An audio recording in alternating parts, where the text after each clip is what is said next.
हम देखें वैश्विक इस संकट कोरोना महामारी में संपूर्ण मानव समाज इससे ग्रसित है, लेकिन वास्तविकता में यदि हम देखें जो इससे सबसे ज़्यादा प्रभावित वर्ग है वो हमारे असंगठित क्षेत्र के कामगार मजदूर श्रमिक हैं, जिनके दुख और दर्द को हम रोज़ अखबारों में पढ़ रहे हैं, आँखों से देख रहे हैं। और ऐसी कोई स्थान नहीं, नगर नहीं, ग्राम नहीं, कस्बा नहीं जहाँ से इनके पैदल जाते रेलों को सर पर बोझ ढोते हुए, कंधे पर बच्चों को बिठाए हुए, भूखे प्यासे नंगे पैर चलते, पैरों में पड़ते छालों के साथ हम इनको देख न रहे हों।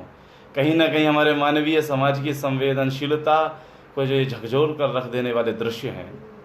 ऐसे समय में जहां लॉकडाउन का पूरे भारतवर्ष में पालन हो रहा है, आज विश्व मजदूर दिवस या श्रमिक दिवस आज हम सभी लोग अंतर्राष्ट्रीय स्तर पर आयोजित अपने अपने तरीके से कर रहे हैं।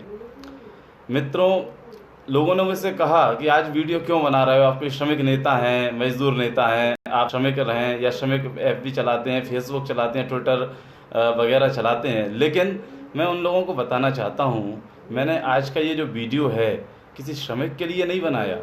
जब मैंने ये वीडियो उच्च वर्ग, मध्यम उच्च वर्ग के जो हमारे समाज के लोग हैं, उन लोगों को प्रोत्साहित करने, उन सबसे निवेदन करने, हाथ जोड़कर आग्रह करने के लिए बनाया है कि जो मजदूर वर्ग जो हमारे सामने पैदल जा रहा है, किसी प्रकार की परेशानी में है, हम उसकी यथासंभव जो मदद कर सकें, इसके लिए ये वीडियो के द्वारा मैं आज निवेदन करने वाला हूँ।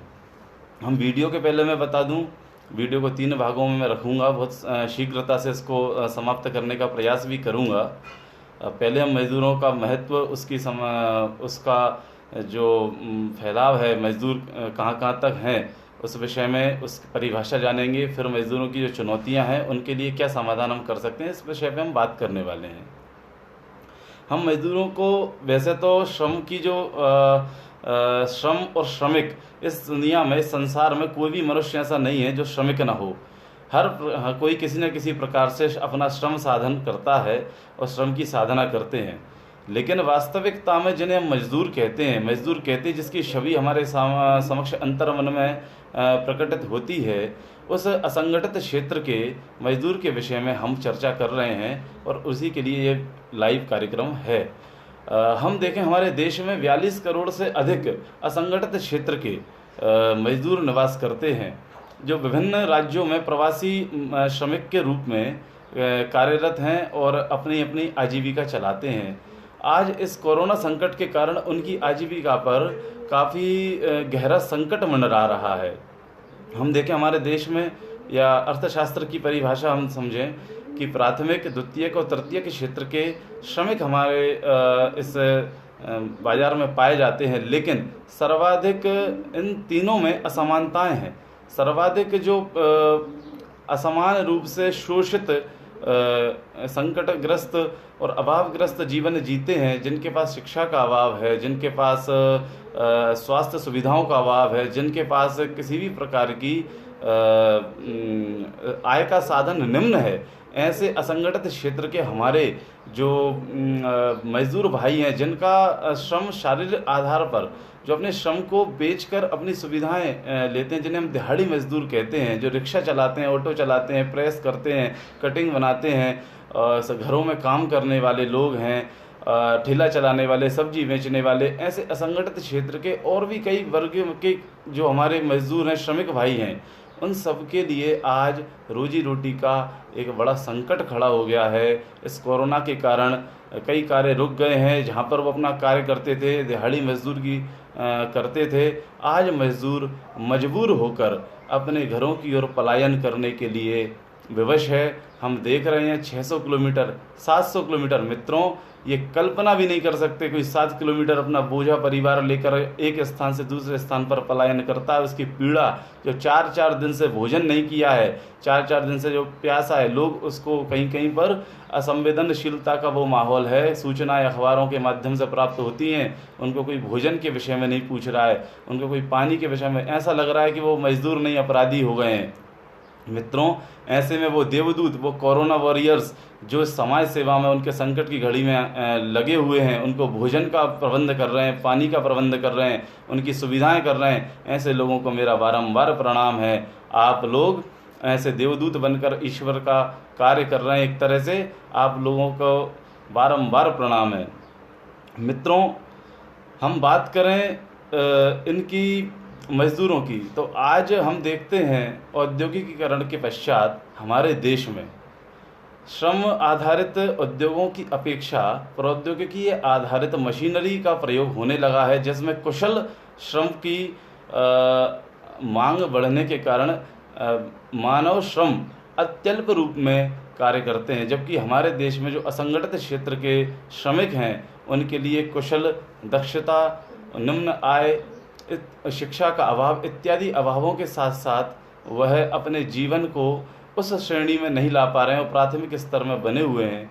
हमें ऐसे प्रयास कुछ हों, ऐसा सरकार से निवेदन करेंगे कि वह भी किसी प्रकार अपने जीवन को उच्च वर्ग में, अपने जीवन के जो मापदंड हैं, जिन्हें वैश्विक मापदंड कहते हैं, मानव विकास सूचकांकों में जो सूचकांक हैं, उन सूचकांकों में वह अपने जीवन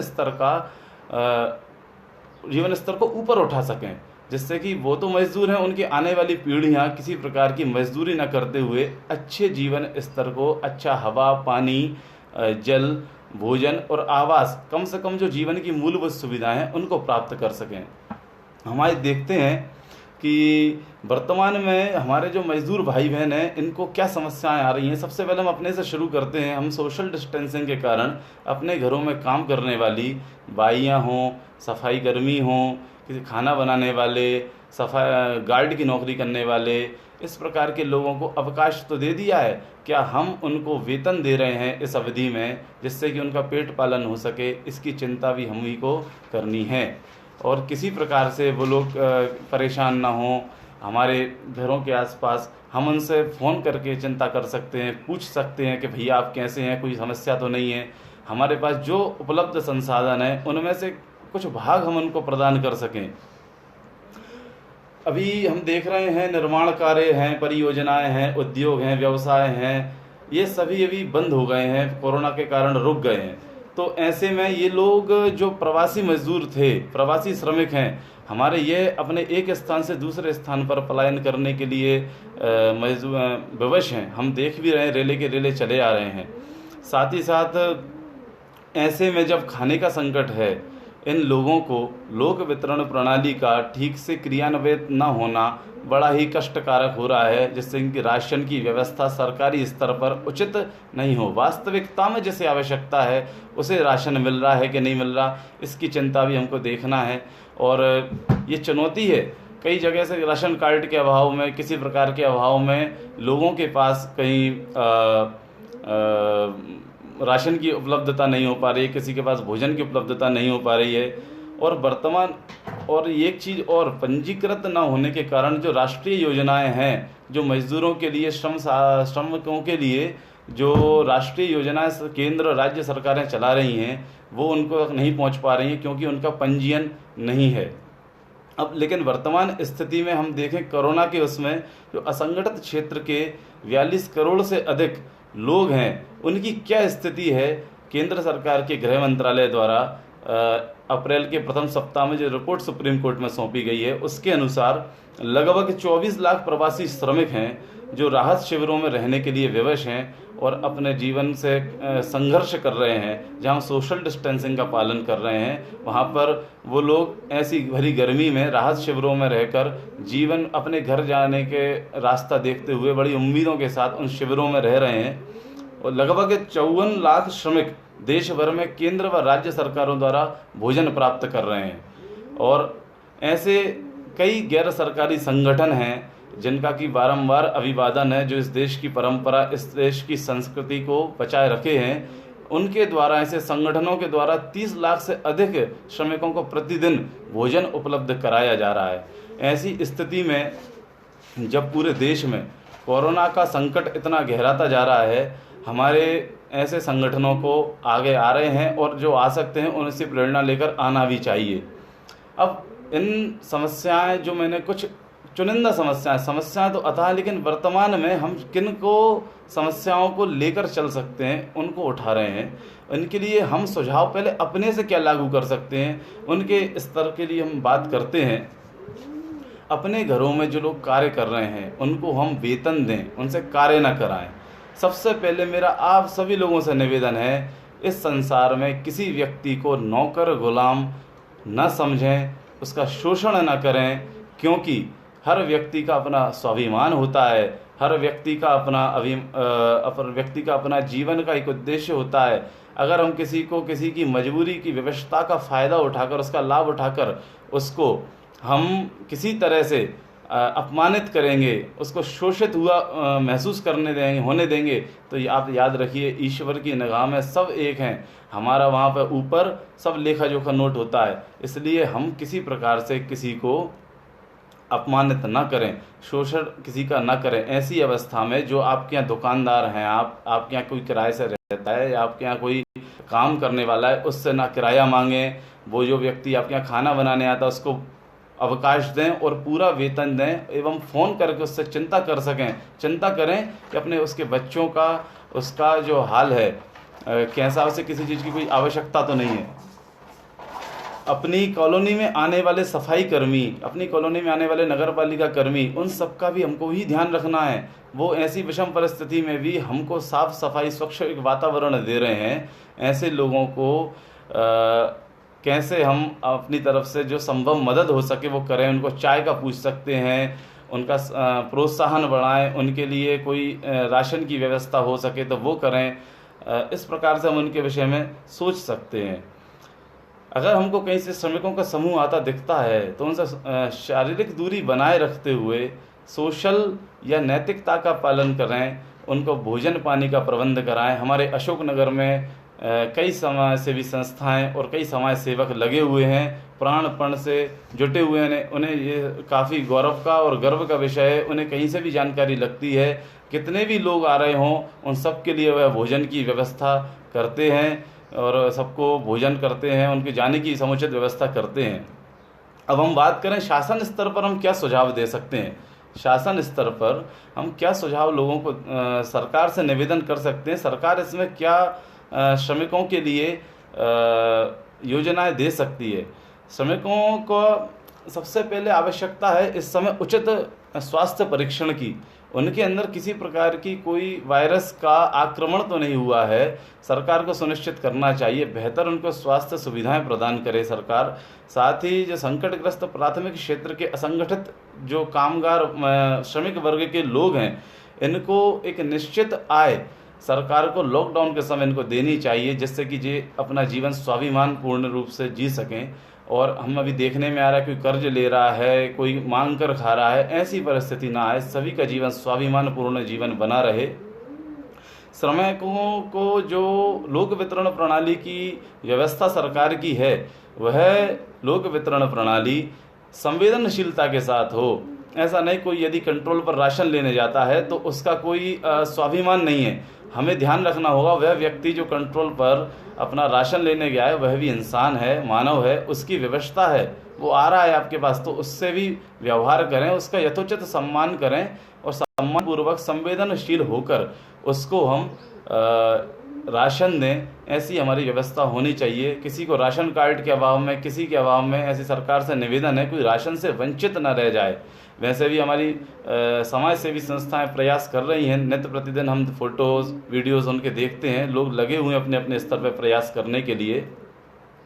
और हम आगे देखें कि ऐसी परिस्थिति में जो मतलब मजदूर काम करते हैं उनके लिए चलाई जाने वाली योजनाएं सिर्फ कागज़ों पर सीमित ना रह जाएं, इसका भी हम ही को प्रयास करना होगा।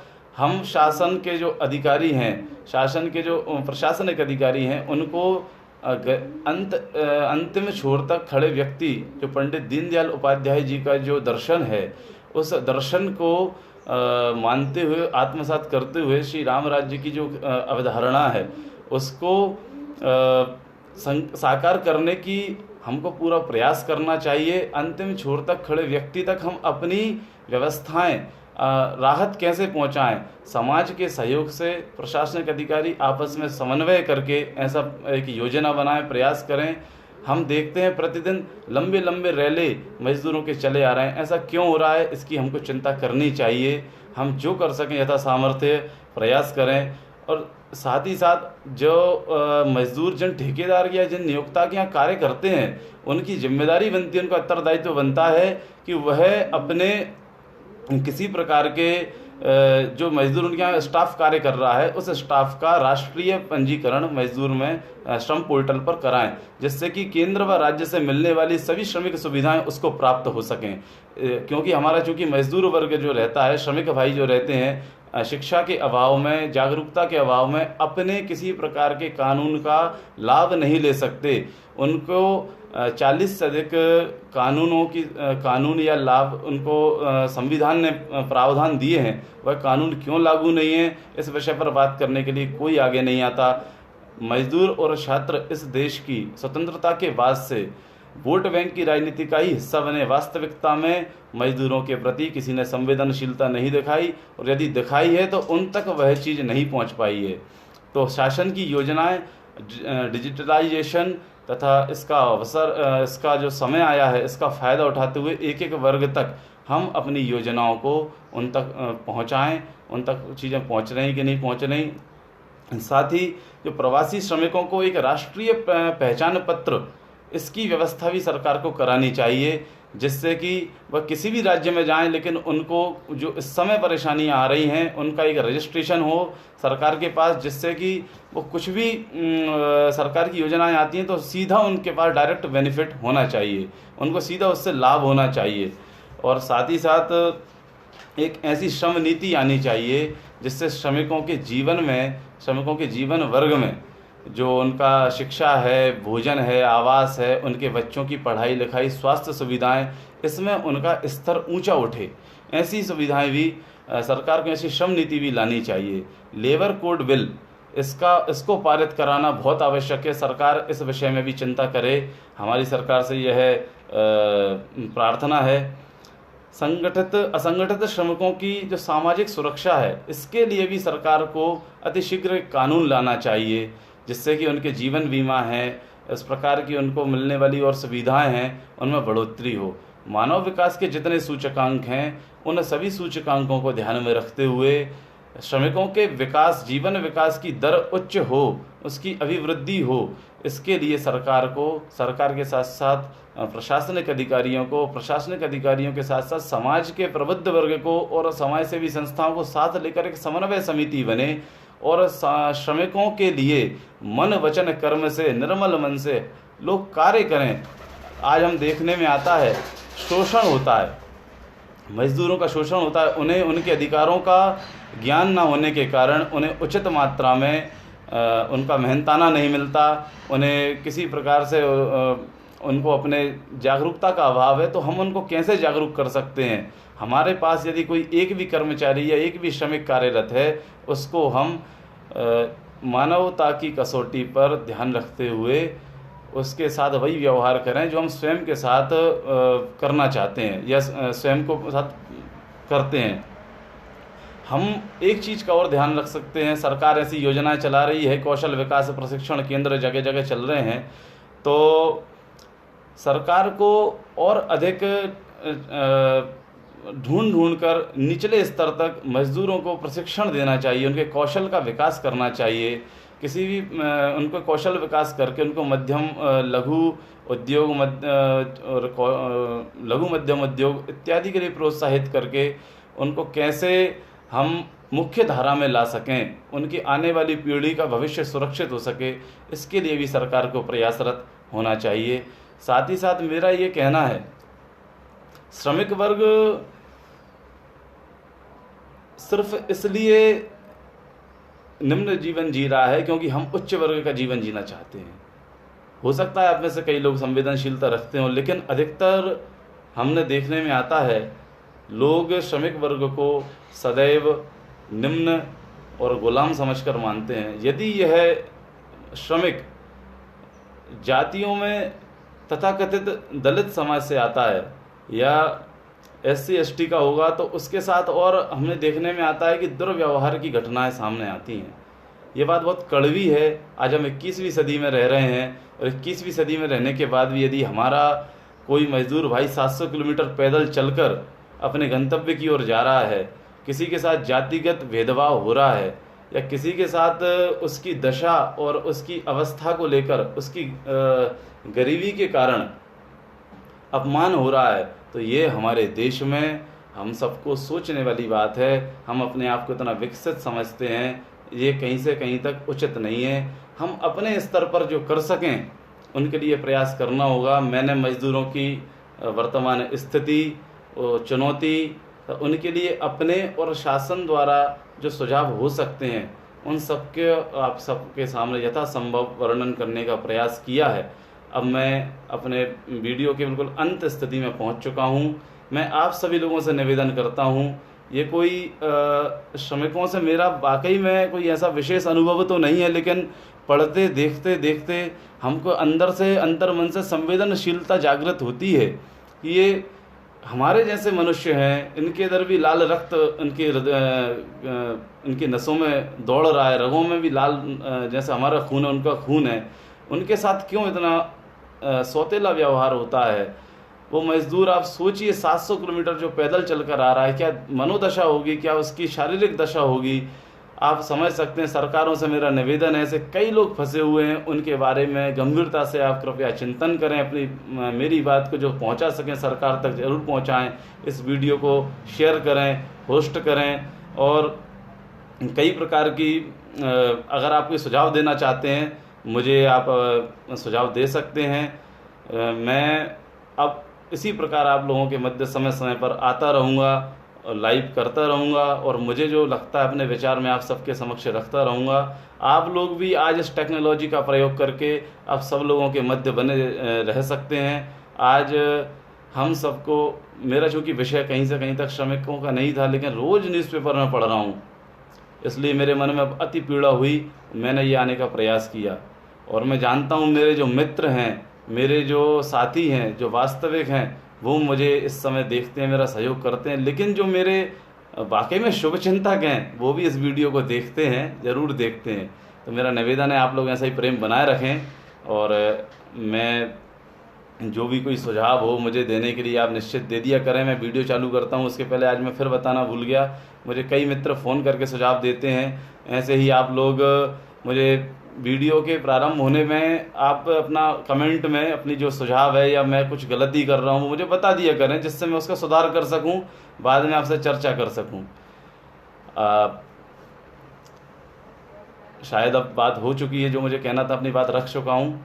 सभी लोगों को फिर पुनः प्रणाम है और फिर एक निवेदन है पुनः, आप सभी लोग अपने आसपास जो भी श्रमिक भाई बहन हैं, जिनकी भी जो अभावग्रस्त हैं, संकटग्रस्त हैं, इस कोरोना के कारण कहीं ना कहीं परेशानी में फंसे हुए हैं, अपने स्तर पर उपलब्ध संसाधनों में उनकी सेवा करिए, उनको सहयोग करिए। आपके पास एक रोटी है तो आधी रोटी उनको प्रस्तुत करिए, साथ में रहिए, समरसता का भाव रखिए। यही मेरा एक निवेदन है।